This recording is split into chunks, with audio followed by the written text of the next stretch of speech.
I had to be strong at the same time, you know. Let me just run away one time and not return home. Maybe I'll find something better. That's where my life started, yeah, in the street.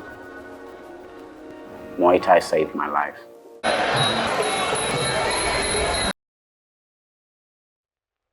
My mom, she left for Eastern Cape, and also she just left two young kids, you know, don't know nothing. We were still like a primary school.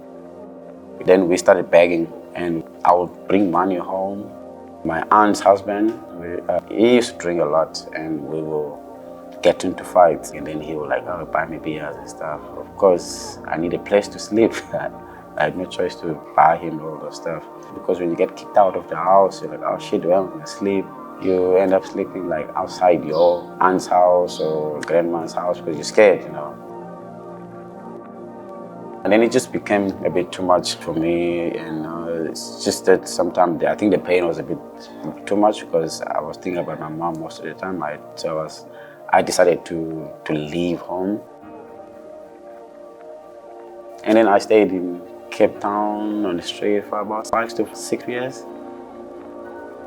So there was this guy, his name was Berold Jacobs.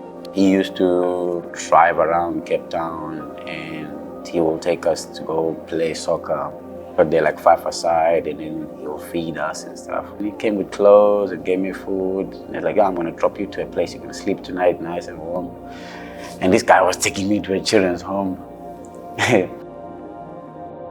There were volunteers from around Cape Town who used to come pick us up on every Saturday to go to Dragon Power.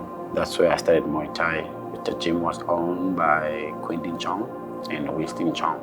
And I will just go on a Saturday to train. And Quentin Chong said, I think you got a potential, you can do this. And I just said, no, I can't be a boxer. And then he kind of like put me in there. It's like, you know, I want you to be a fighter. Then he said, actually take Muay Thai seriously. I will fly you to different countries to go represent the SA colors. Then I got excited, you know. And then I went to the World Games in Bangkok. That was the first time I went to Thailand. Maybe I was 14 or 15. And I did well. I became number 2 in the world. And then from there, I just took it seriously because I knew like there was next World Champs I wanted to go.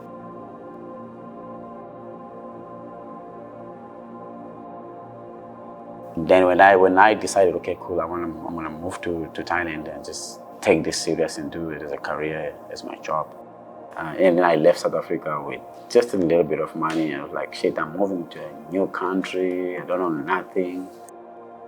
And Muay Thai was not that big back then. You know, when I arrived at Tiger Muay Thai, it's just like in the bushes, see fighters sleeping in the ring.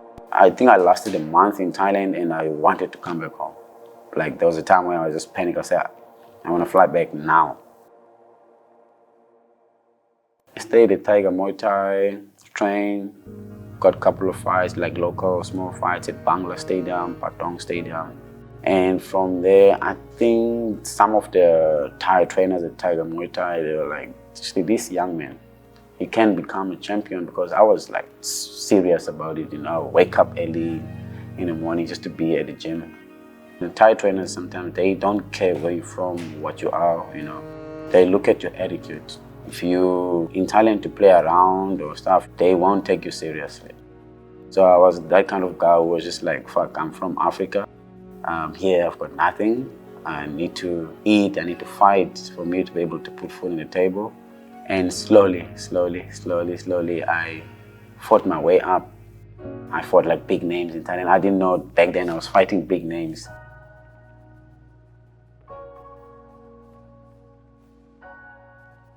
After fighting at Bangla Stadium, which is a small local fight, they started taking me to big tournaments like King's Cup, Muay Thai Angels, and then Rajadamnam, and then Lumpini.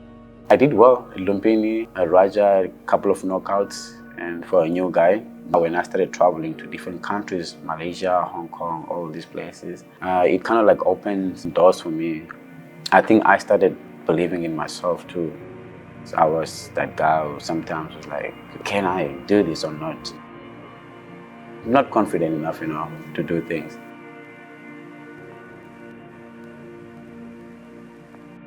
Still today, I'm still pushing. And of course, I want to thank all the people who've been there in my life, to help me.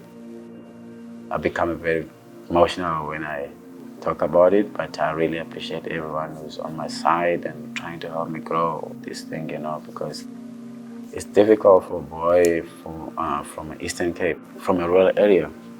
He just came to Cape Town and now he's a well-known boxer, a Muay Thai fighter. Muay Thai, I would say, it helped me a lot. It took me away from drugs, from the streets, from becoming a gangster.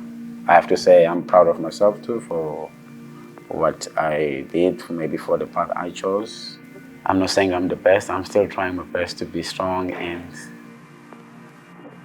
do my thing, And hopefully one day I can be a gym owner and have my own gym and raise my own champions.